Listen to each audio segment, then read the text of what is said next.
Gracias, hermano Jaime, y gracias a todos ustedes que están aquí y los que nos están mirando a través de las redes sociales.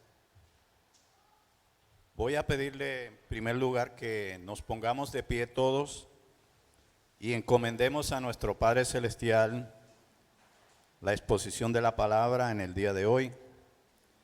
Después de todo, Él es el soberano, y esto es no para que yo sea quien me luzca, sino que se luzca Él. Bueno, inclinemos nuestro rostro. Padre Celestial, te damos gracias, Señor, te damos la honra y la gloria a ti, Señor, y te pedimos que en esta mañana, Señor, seas tú aquí presente, Señor, en nosotros. No tiene sentido reunirnos, Señor, si tú no estás, porque esto es solo para ti y para tu gloria, Señor. Te pido, Señor, que yo sea solamente un mero instrumento en tus manos, Señor, y que la palabra que compartamos en esta mañana, Señor, venga enteramente de ti, para tu honra, para tu gloria, Señor, para que tú seas glorificado eternamente. En el nombre de Jesús, amén y amén. Pueden sentarse, hermanos. Realmente tenemos que tener presente, nosotros no somos ni siquiera merecedores de estar aquí, sino que es el Señor en su gracia quien nos da un privilegio, un honor inmerecido. Hoy vamos a compartir la palabra basándonos en el Evangelio de Juan, capítulo 9, versículos 35 al 41. O sea, vamos a ver los últimos versículos, los últimos 6 versículos de este capítulo. Vamos a leer la santa palabra de Dios. Dice: oyó Jesús que le habían expulsado y hallándole le dijo: ¿crees tú en el Hijo de Dios? Respondió él y dijo: ¿quién es, Señor, para que crea en él? Le dijo Jesús: pues le has visto, y el que habla contigo, él es. Y él dijo: creo, Señor, y le adoró. Dijo Jesús: para juicio he venido yo a este mundo, para que los que no ven, vean, y los que ven sean cegados. Entonces, algunos de los fariseos que estaban con él, al oír esto, le dijeron: ¿acaso nosotros somos también ciegos? Jesús les respondió: si fuerais ciegos, no tendríais pecado, mas ahora porque decís vemos, vuestro pecado permanece. Amén. Vamos a ver, yo creo que el Señor en esta mañana nos va a dar unas cuantas sorpresas. Ya el primer sorprendido soy yo, porque claro, uno prepara esto y el Señor nos va dando a nosotros más o menos lo que uno tiene que compartir. Y yo sé que parte de lo que ya ha pasado hasta esta mañana, ustedes lo van a ver aquí, es el mismo espíritu. El pastor Narciso mencionó algunas cosas y fíjense que el pasaje que nosotros estamos tratando hoy no tiene nada que ver con el autoexamen, que él utilizó el Salmo 15. No estábamos de acuerdo, pero ustedes van a ver algunas cosas de las que él dijo, ustedes las van a ver aquí. Tampoco me puse de acuerdo con Jason, y ustedes van a ver también algunas cosas que se dijeron en las canciones aquí. Y también yo voy a ser sorprendido porque realmente yo no puedo predecir cuál será el final de este servicio en esta mañana, porque lo que yo tenía escrito, el Señor me cambió algunas cosas. Así que vamos a dejar que nuestro Señor sea el Rey y Señor aquí, en este día. Bien, vamos a dar un poquito de, digamos, de trasfondo de estos versículos que estábamos estudiando. Realmente, el Señor hizo uno de los tantos milagros y el capítulo 9 completo habla de ese milagro, desde el versículo 1 hasta el versículo 41, que es el último versículo. En el versículo 1 vemos que el Señor pasa y ve a un hombre ciego de nacimiento. Vamos a quedarnos ahí en todo el capítulo 9 de Juan. Y vamos a ver el versículo 1, dice, al pasar Jesús vio a un hombre ciego de nacimiento. Jesús estaba pasando, miró al ciego, vio a ese ciego, pero no fue Jesús nada más quien lo vio. Sus discípulos que estaban con él también vieron al ciego. Y en el verso 2, los discípulos le dicen al Señor, Rabí, ¿quién pecó, este o sus padres, para que haya nacido ciego? Fíjense cómo comienzan los discípulos, miran al ciego y ellos comienzan a juzgar. Por algún pecado, este hombre nació ciego. Y uno dirá, ¿se acuerdan lo que estaba mencionando el pastor Narciso? Los criticones que somos. Aquí vemos cómo los discípulos estaban fijándose de que si este hombre es ciego de nacimiento, o él pecó, o pecaron sus padres para que fuera así.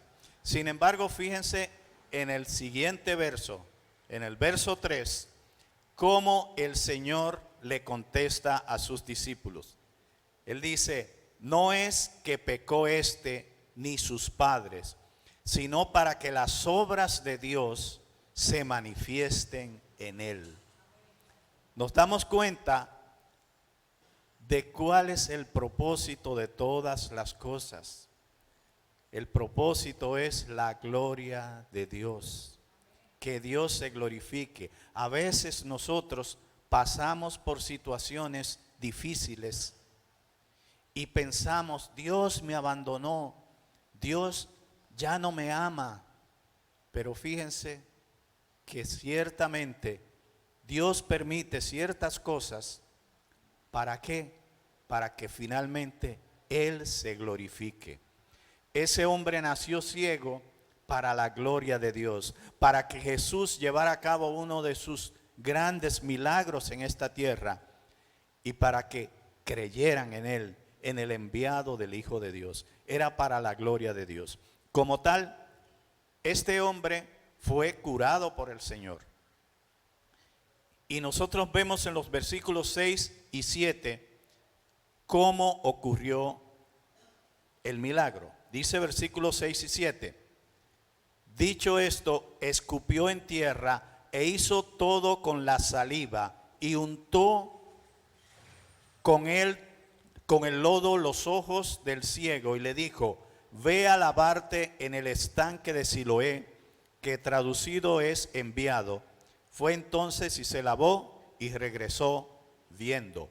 Ocurrió el milagro. Él se glorificó el Señor. Muy bien, ya este hombre, ya con su vista restaurada, o más que restaurada, él no tenía vista. Eso quiere decir, su vista puesta donde debía de estar. El hombre salió feliz, contento. Y los fariseos se enteraron de que el hombre había sido curado y había tenido vista.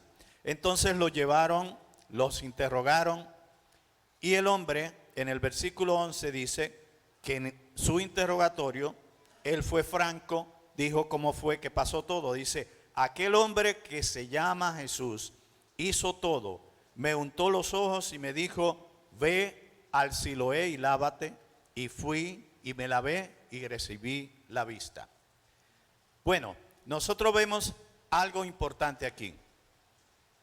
Los fariseos, que eran enemigos de Jesús, por supuesto, ellos querían buscar una forma de atacar a Jesús. Esta sanidad ocurrió un sábado, o sea, un día de reposo, y por ahí siguió la cosa. Siguieron acusándolos y nosotros vemos del versículo 35, del 13 hasta el 34, ahí está toda la historia. Y aquí interrogaron al hombre, luego interrogaron a los padres y finalmente lo acusaron de lo que no era y lo expulsaron de la sinagoga. Luego de esa expulsión de la sinagoga vienen los 6 versículos de nuestro pasaje de hoy, del 35 al 41. Vamos a dividir en 2 partes esos 6 versículos. Lo vamos a dividir por la mitad, 3 y 3. La primera parte es el segundo encuentro entre Jesús y el hombre que había nacido ciego. Esos son los versículos 35 al 38. Y la segunda parte es la conversación final entre Jesús y los fariseos que habían interrogado a este hombre. Eso está en los versículos 39 al 41. Así que vamos a ver primeramente estos primeros 3 versículos, 35 al 38. Vamos a repetirlo. Dice, oyó Jesús que le habían expulsado y hallándole le dijo, ¿crees tú en el Hijo de Dios? Respondió él y dijo, ¿quién es, Señor, para que crea en él? Le dijo Jesús, pues le has visto y el que habla contigo, él es. Y él dijo, creo, Señor, y le adoró. Aquí nosotros vemos en este segundo encuentro con Jesús cómo hay un cambio en cuanto a la fe de este hombre que había nacido ciego y que fue sanado.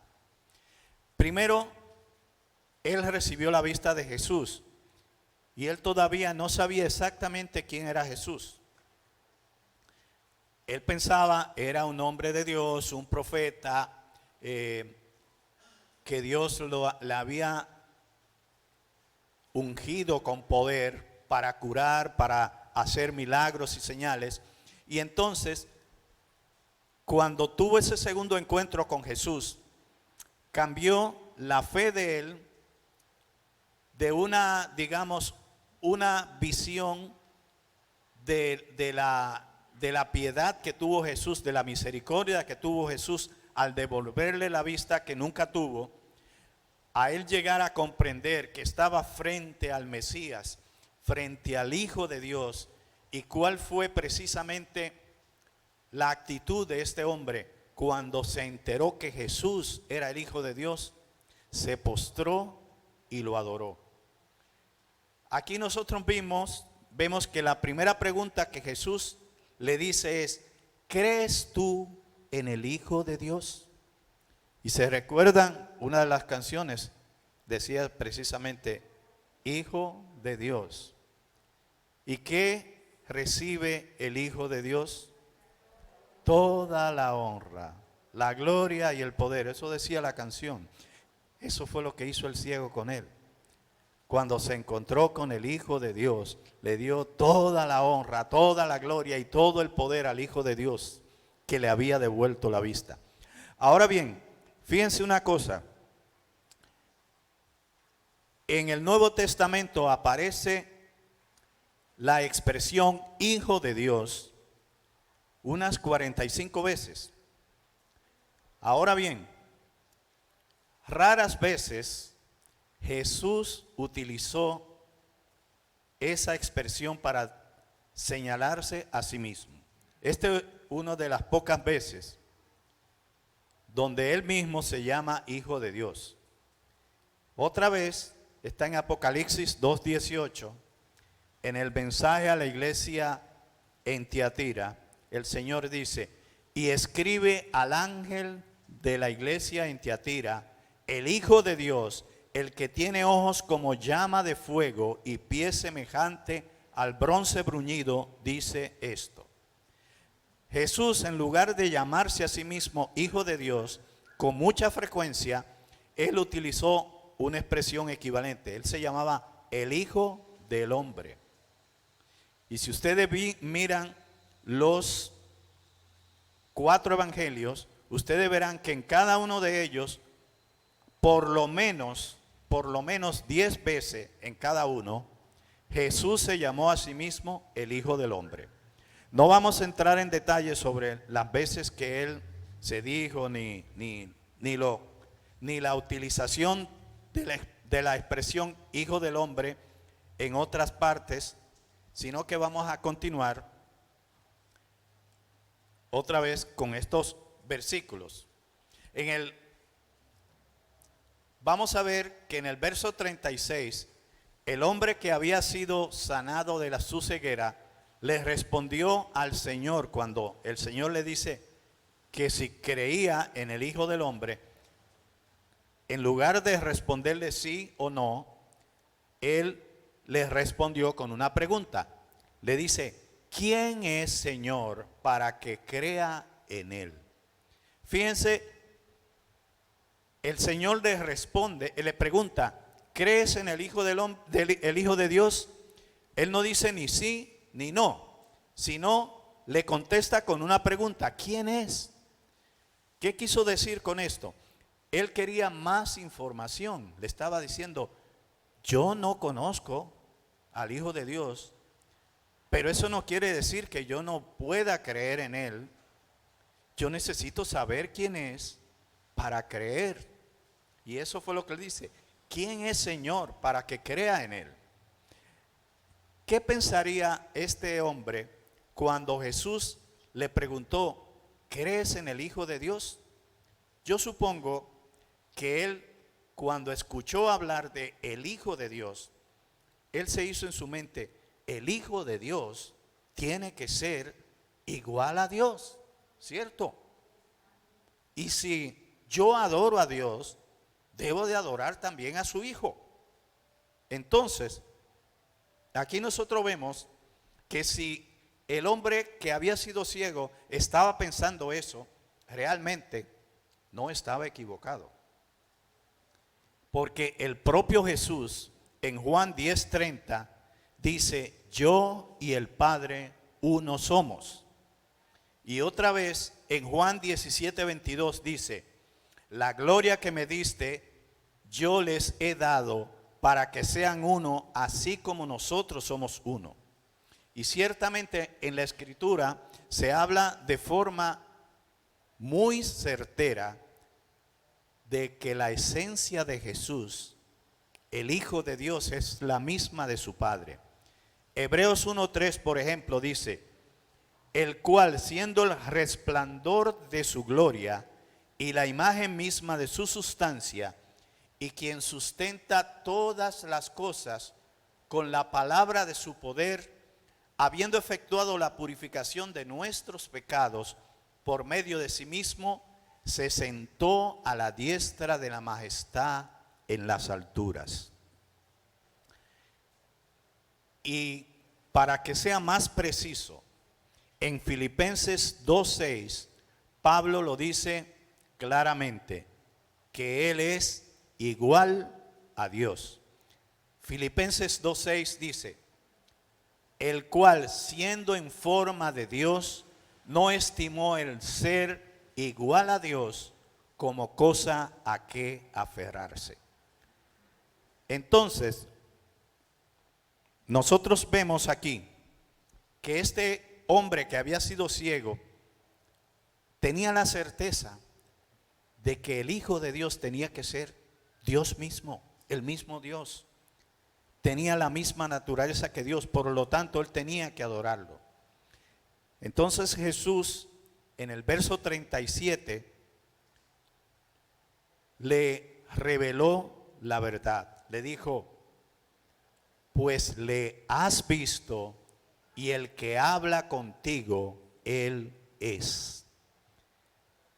qué maravilla cuando este hombre vio que Jesús se le estaba identificando como el Hijo de Dios. ¿Cuál fue realmente su actitud? Pues ya sabemos que le adoró. Ahora bien, fíjense una cosa.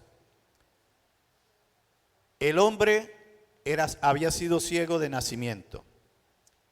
Pero ¿qué sucede con alguien que tiene vista? ¿Alguien es capaz de ver a Dios? Si el propio Jesús dice que Dios es espíritu, obviamente, como dice la palabra de Dios en Juan 1:18, a Dios nadie lo ha visto jamás. Aquí dice, a Dios nadie lo vio jamás. El unigénito Hijo que está en el seno del Padre, Él le ha dado a conocer. El único que puede dar a conocer a Dios es su Hijo Jesucristo. Solo Jesús puede darnos a conocer a su Padre, a Dios. De otra manera no podemos. Y ahí es donde nosotros vamos a entrar ya en la segunda parte. Jesús, la imagen visible del Dios invisible, es quien nos da a conocer a Dios. Y nadie más puede hacerlo, solamente Él. Así que, mis queridos hermanos, vamos a ver una parte, antes de pasar a la segunda parte, vamos a ver algo, detenernos un momentito en la adoración que el ciego de nacimiento le hizo al Señor Jesús. ¿Qué sucede con la adoración? ¿A quién debemos adorar? ¿A quién nosotros estamos llamados a adorar? Solo a Dios. No podemos adorar a los ángeles, no podemos adorar a hombres. ¿Cuál fue la actitud de Jesús cuando el ciego le adoró? Juan no dice nada y nosotros asumimos que Jesús aceptó de buena gana la adoración que le estaba dando este ciego. Por lo tanto, Jesús estaba implícitamente demostrando o dando a relucir que Él era Dios, porque estaba recibiendo una adoración, la cual no es digna de ser dada a hombres, ni a ángeles, ni a nadie más. Por lo tanto, Jesús aceptó la adoración. Ahora bien, ¿fue la única vez que narra la Escritura que Jesús fue adorado? No, hay varias más. Vamos a ver 3 ejemplos nada más de las que hay. Y vamos a ver esos 3 ejemplos. Primero, cuando Jesús era niño, en Mateo 2:11, nosotros vemos que los magos de Oriente lo adoraron. Dice así Mateo 2:11. Y al entrar en la casa, vieron al niño con su madre María, y postrándose lo adoraron, y abriendo sus tesoros le ofrecieron presentes, oro, incienso y mirra. Ok, Jesús era un niño recién nacido, lo estaban adorando. Probablemente en ese momento usted dirá, bueno, él no tenía todavía el pensamiento de decirle, no, espérense un momentito, no me adoren, yo no soy Dios, no me adoren. No, era cierto, él era un niño, no podía hablar todavía. Pero vamos a ver que ya siendo adulto y estando dentro de su ministerio, ocurrió un milagro. Cuando Jesús caminó sobre las aguas y volvió a la barca. Mateo 14:33. Vamos a ver qué fue lo que sucedió. Dice así. Entonces los que estaban en la barca vinieron y le adoraron diciendo, verdaderamente eres Hijo de Dios. Aquí Jesús tenía ya al menos 30 años. Tenía entre 30 y 33 años. Era un hombre. Él pudo haberle dicho a sus discípulos, espérense un momento, no me adoren. Pero ellos no solamente lo adoraron, se postraron ante él, sino que le dijeron: verdaderamente eres el Hijo de Dios. Reconocieron que estaban ante Dios mismo y lo adoraron. La tercera vez que vamos a ver ocurrió después que el Señor resucitó. Mateo 28, versos 8 y 9, dice lo siguiente: entonces ellas, saliendo del sepulcro con temor y gran gozo, fueron corriendo a dar las nuevas a sus discípulos. Y mientras iban a dar las nuevas a los discípulos, he aquí, Jesús les salió al encuentro diciendo: salve. Y ellas, acercándose, abrazaron sus pies y le adoraron. En ninguno de los casos Jesús prohibió la adoración, pero la Escritura sí muestra ejemplos en los cuales hubo intento de adorar a hombres o a ángeles, en los cuales recibieron un freno. Por ejemplo, en Hechos 10, versículos 25 al 26, nosotros vemos al apóstol Pedro rechazando la adoración que le daba el centurión Cornelio. Dice así la palabra de Dios: cuando Pedro entró, salió Cornelio a recibirle y postrándose a sus pies adoró. Mas Pedro le levantó diciendo: levántate, pues yo mismo también soy hombre. Ahí Pedro le dijo: no, Señor, a mí no me adore, yo soy uno como tú, no soy Dios. Vemos otro ejemplo, esta vez otro apóstol, Juan. Juan fue el que cometió, en este caso, el desliz.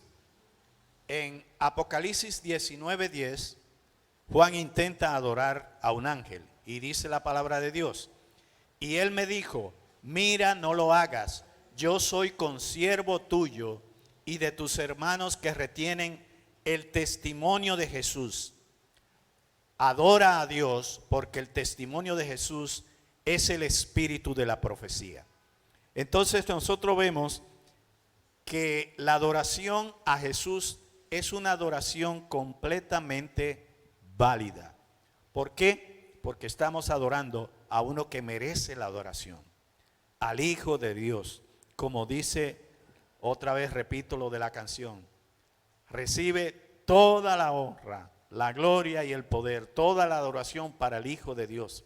Y eso fue lo que hizo el ciego. Eso es lo que hacemos nosotros cada día, lo que debemos hacer: rendirle adoración a ese Hijo de Dios, que fue quien nos puso a nosotros al corriente de quién es el verdadero Dios. No lo que nosotros conocíamos a Dios de oídas, pero no lo habíamos visto, y lo vemos en su Hijo, en Jesús. Ahora vamos a pasar a la segunda parte, el punto número 2, los versos 39 al 41. Vamos a ver lo que dice la palabra. Dijo Jesús: para juicio he venido yo a este mundo, para que los que no ven, vean, y los que ven sean cegados. Entonces algunos de los fariseos que estaban con él, al oír esto, le dijeron: ¿acaso somos también ciegos? Jesús les respondió: si fuerais ciegos, no tendríais pecado, mas ahora porque decís, vemos, vuestro pecado permanece. Esta gente, obviamente, cuando Jesús dijo que él había venido para juicio, para que los que veían, los que no veían, vieran, y los que veían fueran cegados, entonces ellos como que le picó lo que dijo el Señor. Pero ciertamente nosotros vemos que el Señor vino más que todo en su primera venida a poner algo en claro. Él dijo, para juicio he venido. Pero nosotros sabemos que en esa primera venida del Señor, realmente el juicio final no ocurrió, sino que Él vino prácticamente con otra cosa. Pero ciertamente sí, la gente se dividió en dos. Se dividieron entre aquellos que creyeron en Él de los que no creyeron. Jesús dijo unas palabras que en unos momentos las vamos a escuchar, que es simplemente recordarle algo, pero lo que quiero enfatizar es esto. Él dijo, para juicio he venido yo a este mundo. Pero vamos a aclarar que esa primera venida, el Señor en Juan 3:17 aclara algo. Él dice, porque no envió Dios a su Hijo al mundo para condenar al mundo, sino para que el mundo sea salvo por él. Y de nuevo en Juan 12:47 dice, al que oye mis palabras y no las guarda, yo no le juzgo, porque no he venido a juzgar al mundo, sino a salvar al mundo. Entonces, alguien de estos que le gustan buscar la quinta pata al gato, dirá, hey, espérate un momentito, aquí la Biblia se está contradiciendo. Porque Jesús en el 9:39 dice, para juicio he venido, y después en el 3:17 y en el 12:47 dice todo lo contrario. ¿Qué es lo que está pasando? No hay contradicción, pues nosotros sabemos que el Señor aquí está hablando de su venida, no aclara de cuál de ellas. En la primera, cuando dice que no está juzgando, realmente habla de la primera. Cuando dice que está juzgando, habla de la segunda. El Señor va a venir y esta vez se acabó. Ya se acabó lo que se daba, como dicen por ahí, una expresión popular. Pero en esa primera venida sí había una intención, que era confrontar a las personas con las obligaciones de decidir si estaban a favor o en contra de Cristo. Y aquí vamos a ver un versículo que ya ustedes lo escucharon esta mañana. Mateo 12:30, lo dijo el pastor Narciso. El que no es conmigo, contra mí es, y el que conmigo no recoge, desparrama. Jesús estaba diciendo, o estás de mi lado o estás en contra mía. Y ahí es donde estaba realmente. Pero por otro lado, hasta la segunda venida de Cristo, todavía estamos en la era de la redención. Todavía estamos en esa era en que los ciegos verán y en los que están muertos en sus delitos y pecados serán levantados de esa muerte espiritual para una nueva vida en Cristo.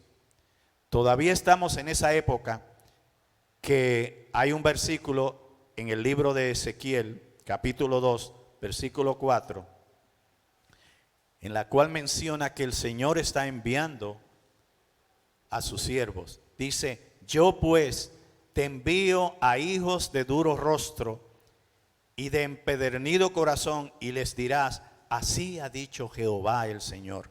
Estamos todavía en esa época donde nosotros podemos venir y predicar el evangelio, dar las buenas nuevas de salvación a otros. Todavía el Señor ha retardado ese juicio para cuando Él venga por segunda vez. Todavía hay oportunidad para los que están ciegos, los que están padeciendo la ceguera espiritual. Abran sus ojos. Ahora bien, vamos a ver ese verso 40, donde está la respuesta de los fariseos al Señor.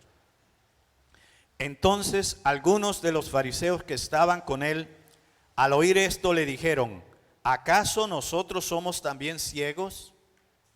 Aquí vemos, esa es una reacción típica de aquellos que no se dan por aludidos. El Señor estaba confrontando a los fariseos y ellos pues le picó el zancudo, pero como que dijeron el zancudo no era para mí, era para otro. Y entonces le dicen, tú estás hablando de ciegos, pero nosotros no somos ciegos. Pero en esta reacción realmente ellos estaban demostrando una cosa: no estaban a favor de Jesús, sino en contra. Y les querían llevar la contraria. Pero en esa quererle llevar la contraria, ¿qué estaban diciendo ellos realmente? Ellos le estaban diciendo, mira, Señor, nosotros no te necesitamos a ti. Nosotros seguimos la ley mosaica. Nosotros por nuestras obras vamos a ganarnos el cielo. No necesitamos un mediador. No necesitamos de ti. La pregunta es, ¿cuántas personas hoy día todavía siguen pensando de la misma manera? Quizás están en un lecho de muerte y aún así siguen aferrados a tradiciones, siguen aferrados todavía a que bueno, si me muero, pues yo no voy a irme al infierno porque no fui tan malo. Quizá pasaré una temporada en el purgatorio y allí mis parientes que quedaron vivos pues se encargan de enviar a que me hagan misa para que me saquen del purgatorio y eso. ¿Cuánta gente está ciega espiritualmente? ¿Cuánta gente está pensando lo que no es? Cuando Jesús a los que estaban ciegos vino a darle vista. Y los que dicen que ven realmente son los ciegos. Entonces, ya que hablamos de ese ejemplo de esta persona quizá que esté en lecho de muerte y se aferra a la tradición, nos podríamos preguntar, ¿será que hoy día hay gente así? Pues claro, sí lo hay. Hay mucha gente que actúa exactamente igual que los fariseos. Se aferran a las tradiciones y no permiten que el Señor toque sus corazones.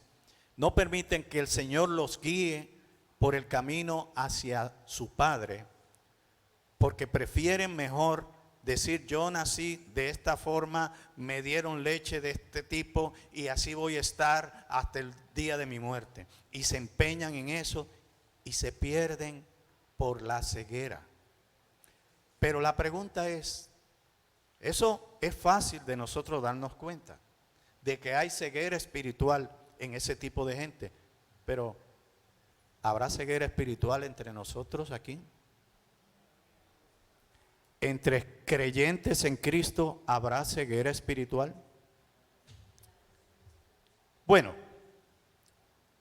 vamos a ver una cosa. Vamos a mirar, antes de responder a esa pregunta, algo más. El Señor había dicho en Mateo 15:14 algo acerca de los fariseos. Dijo, dejadlos, son ciegos, guías de ciegos, y si el ciego guiare al ciego, ambos caerán en el hoyo. Entonces, fíjense, ellos eran unos guías de ciego. Y la ceguera espiritual merece que uno le dé una definición.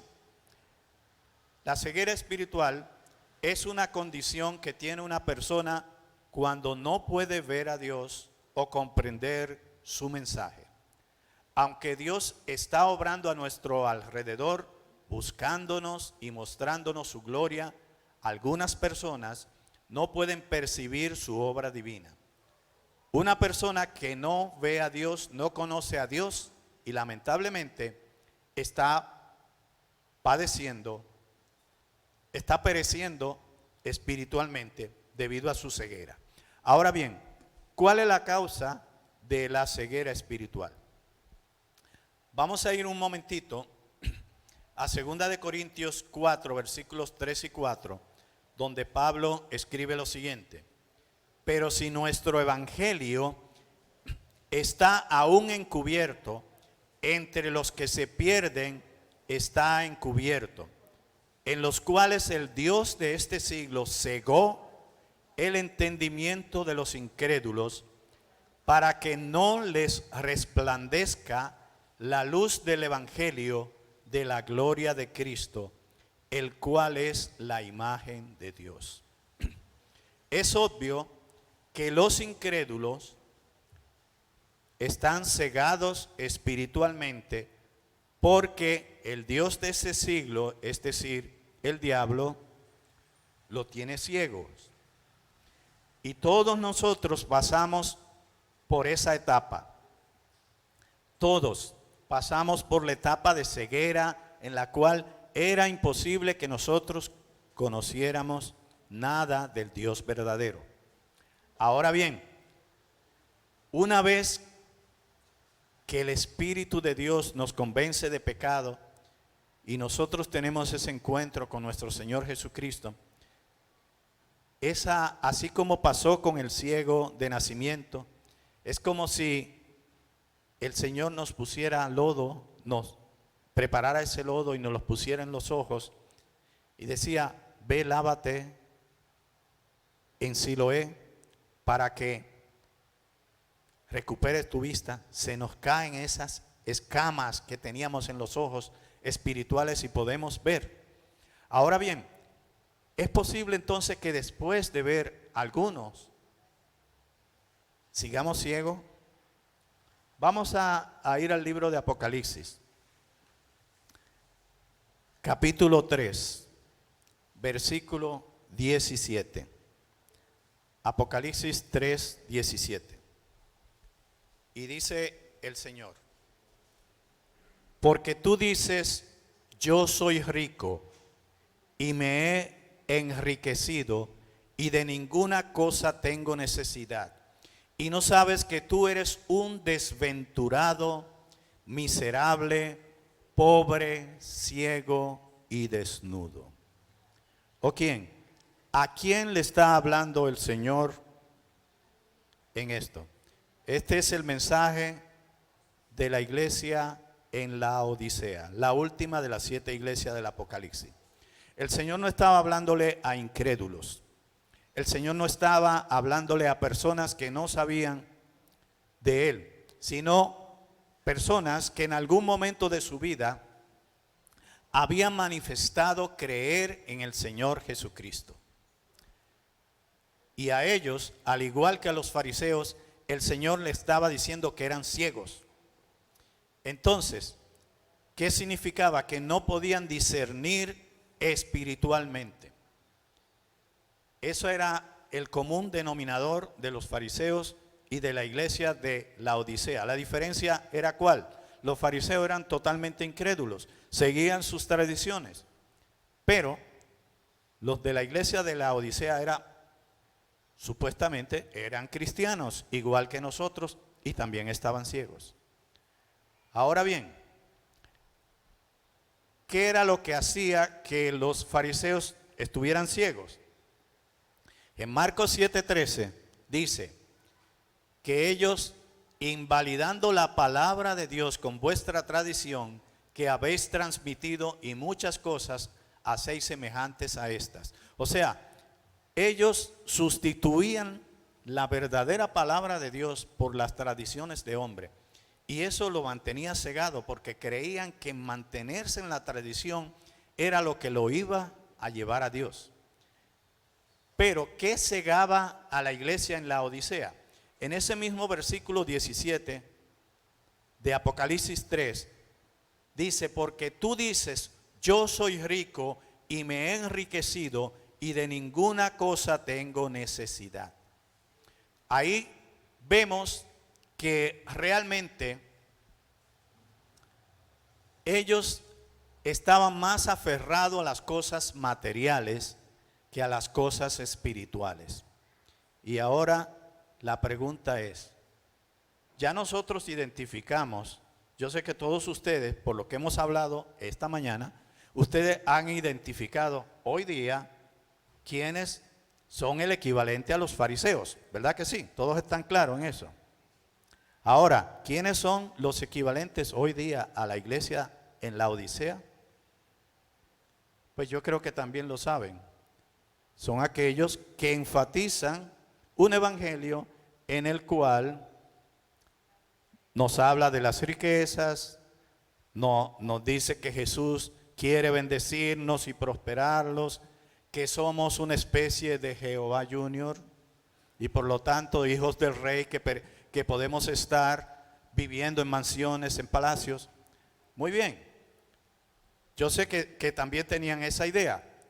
Ahora bien, ahora donde todos, incluyéndome, vamos a quedar sorprendidos en el final, en el epílogo de todo esto. Ciertamente, tanto uno como el otro, todos aquellos que aún hablando del Señor Jesús, probablemente tengan la creencia que ya tienen asegurado que van a ir al cielo, que van a estar con el Señor. Pero vamos a ver Mateo 7, versos 22 y 23, unas palabras muy fuertes que dijo el Señor Jesús. Dice, muchos me dirán en aquel día, Señor, Señor, ¿no profetizamos en tu nombre? Y en tu nombre echamos fuera demonios, y en tu nombre hicimos muchos milagros. Y entonces les declararé, nunca os conocí, apartaos de mí, hacedores de maldad. Bien, ¿esperábamos eso? Sí, yo creo que sí. Lo que no esperábamos es lo que sigue.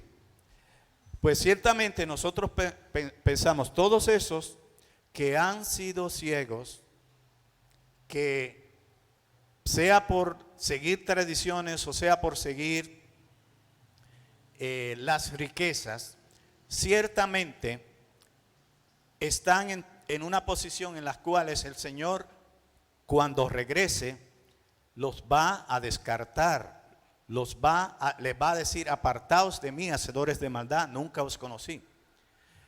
Pero yo quiero que volvamos otra vez al capítulo 3 de Apocalipsis, en el mensaje a la iglesia en la Odisea. Yo quiero que volvemos ahí, pero ya no el versículo 17 que leímos, sino vamos a leer del 18 al 21. ¿Y qué dice el Señor ahí? Por tanto, yo te aconsejo que de mí compres oro refinado en fuego, para que seas rico, y vestiduras blancas para vestirte, y que no se descubra la vergüenza de tu desnudez, y unge tus ojos con colirio para que veas. Y dice el verso 19, yo reprendo y castigo a todos los que amo, sé pues celoso y arrepiéntete. El verso 20, he aquí, yo estoy a la puerta y llamo. Si alguno oye mi voz y abre la puerta, entraré a él y cenaré con él y él conmigo. Y el último, el 21 dice, al que venciere, le daré que se siente conmigo en mi trono, así como yo he vencido y me he sentado con mi Padre en su trono. Fíjense una cosa, hubo algo que el pastor Narciso habló hoy. Y cuando el pastor Narciso habló eso, yo dije, Señor, ahora entiendo que tú quieres que yo cambie el mensaje, la parte final. Eso yo no sabía de lo que él iba a hablar y yo no sé si él fue el Espíritu del Señor que se lo reveló aquí, pero eso fue la clave. Fíjense una cosa, él dijo que nosotros no podemos estar criticando a otros hermanos porque alaben de una manera diferente, porque oren de una manera diferente, porque No sigan, tengamos diferencias de criterio de algunas cosas que no tienen que ver con nuestra salvación. Y fíjense una cosa, esa revelación está aquí en lo que acabamos de leer, el final del capítulo 3 de Apocalipsis. Ciertamente, el Señor llamó ceguera espiritual a los miembros de una iglesia de la Odisea. Estaban cegados por el materialismo. Pero sin embargo, el Señor dice bien claro aquí: yo reprendo y castigo a todos los que amo. El Señor amaba a esa iglesia, aún una iglesia perdida, aún una iglesia que estaba ciega. El Señor la amaba. El Señor dio su vida también por esos que están perdidos, por esos que hoy están ciegos. Hermanos, nosotros no debemos odiar a esos hermanos que no piensan igual que nosotros, que no están en nuestra misma línea. Debemos orar por ellos para que el Señor abra sus ojos, para que el Señor lo despierte de ese letargo que tienen, porque el Señor los está reprendiendo, los está también castigando, disciplinando, pero no por maldad, no por odio, sino porque los ama. Y fíjense, lo más hermoso de todo esto es la promesa que el Señor le da si se arrepiente a esta iglesia ciega, esta iglesia que el Señor dijo que era tibia, a esta iglesia que el Señor dijo que vomitaré de mi boca. Fíjense la promesa que le dice. El verso 21: al que venciere, le daré que se sienta conmigo en mi trono, así como yo he vencido y me he sentado con mi Padre en su trono. Podrá ser una iglesia perdida, podrá ser una iglesia, incluso nosotros mismos, que quizás estamos ciegos también, pero el Señor quiere abrir tus ojos hoy. Y el Señor quiere decirte: mira, no importa que tú en este momento estés cegado espiritualmente, yo quiero abrir tus ojos.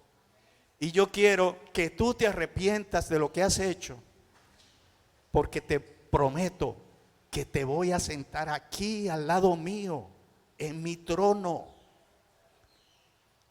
El Señor se sentó a la diestra del Padre, y a la diestra es la señal de poder, y Él quiere sentarte aquí al lado tuyo. Él quiere hacer eso. Él quiere hacer eso. Y yo digo una cosa, hay una canción que es bastante, debe tener más de 20 años. Es una canción, originalmente está en inglés, y en inglés lleva por título Open the Eyes of My Heart. O sea, abre los ojos de mi corazón. Pero en la versión en español dice: abre mis ojos, oh Cristo. Abre mis ojos, te pido. Yo quiero verte. Yo quiero verte. Yo quiero que nos pongamos de pie y entonemos esa canción a capela, porque yo sé que ustedes se la saben. Vamos a decirle hoy al Señor eso: abre mis ojos, oh Cristo. Abre mis ojos, te pido. Yo quiero verte. Vamos a decirle, vamos a ver a la cuenta de 3, a la 1, a las 2 y a las 3. Abre mis ojos, oh Cristo. Abre mis ojos, te pido. Yo quiero verte. Yo quiero verte. Otra vez. Abre mis ojos, oh Cristo. Abre mis ojos, te pido. Yo quiero verte. Yo quiero verte y contemplar tu majestad y el resplandor de tu gloria. Derrama tu amor y poder Mientras cantamos santo, santo, y contemplar tu majestad y el resplandor de tu gloria, derrama tu amor y poder cuando cantamos santo, santo. Y dile, eres santo, santo, santo, santo. Otra vez, santo, santo, santo, yo quiero verte. Vamos a quedarnos así en ese espíritu y vamos a orarle a nuestro Señor. Gracias, Padre bendito, por tu palabra, Señor. Gracias por exaltarte hoy, Señor, y demostrarnos, Señor, aquí que probablemente nosotros, así como este ciego, Señor, también necesitamos que tú abras nuestros ojos, Señor. Queremos verte, Señor. Queremos reconocerte como el Hijo de Dios. Adorarte, Señor. Exaltarte. Tú eres, Señor, el grande, el misericordioso, Señor. Gracias por amarnos, Señor. Y gracias, Señor, porque aun cuando algunos de nosotros, Señor, o algunos de nuestros hermanos, Señor, se han apartado, bendito Dios, pero tú también los amas, porque tú también diste tu vida, Señor, por ellos. Hoy te pedimos, Señor, te clamamos, Señor, por esos hermanos en la fe, Señor, que están ciegos, Señor. Abre sus ojos, Señor. Abre sus ojos para que vean, Señor. Abra sus ojos, Señor, para que se arrepientan, Señor. Y también canten con nosotros, Señor, todos juntos en el día en que tú, Señor, regreses triunfalmente. Que todos los hermanos, todos los hijos de Dios, a una podamos decirte santo, santo, santo. Y clamar a ti, Señor, y exaltarte y darte honra y gloria y adorarte como te adoró este ciego, Señor. Bendito sea tu nombre, Señor. Te exaltamos, Señor. Te damos gracias. Gracias, Señor, por conducirnos en esta mañana. Gracias, Señor, por este servicio tan maravilloso, Señor, que tuvimos aquí desde el principio, Señor. Gracias, Señor, por hablarnos, Señor. Gracias, Señor, por ministrarnos. Gracias, Señor, por decirnos que nos ama a pesar de nuestros errores, a pesar de que somos imperfectos, Señor, y te fallamos cada día. Tú nos amas, Señor. La honra y la gloria es para ti, Señor. En el nombre poderoso de Jesús. Amén y amén.